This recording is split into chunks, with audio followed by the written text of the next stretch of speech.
Hi friends, welcome to Vijayan kitchen. ఈరోజు మనం అరికెల ఇడ్లీ ఎలా చేసుకోవాలో చూద్దాం.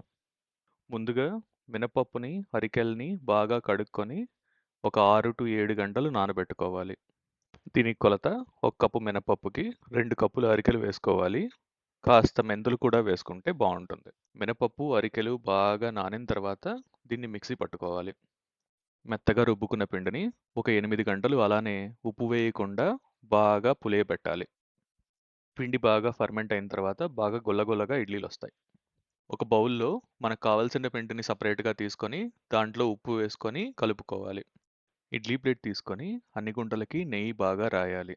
దీనివల్ల ఇడ్లీలు అతుక్కోకుండా వస్తాయి. నెయ్యి రాసిన గుంటల్లో ఇడ్లీ పిండిని వేసుకోవాలి. ఈ పిండంతా ఈ గుంట లోపలే ఉండేటట్టు చూసుకోవాలి, బయటికి పొంగకుండా. వీటిని ఇడ్లీ పాత్రలో పెట్టి మీడియం ఫ్లేమ్‌లో ఒక 10-12 నిమిషాలు ఉడికించుకోవాలి. అంతే అండి. మృదువైన అరికెల ఇడ్లీలు రెడీ. ఇడ్లీల మీద ఒక స్పూన్ నెయ్యి వేసుకొని కారప్పొడితో తింటే అద్భుతంగా ఉంటుంది. మరిన్ని ఇంట్రెస్టింగ్ వీడియోల కోసం ఛానల్‌ని సబ్స్క్రైబ్ చేసుకోండి.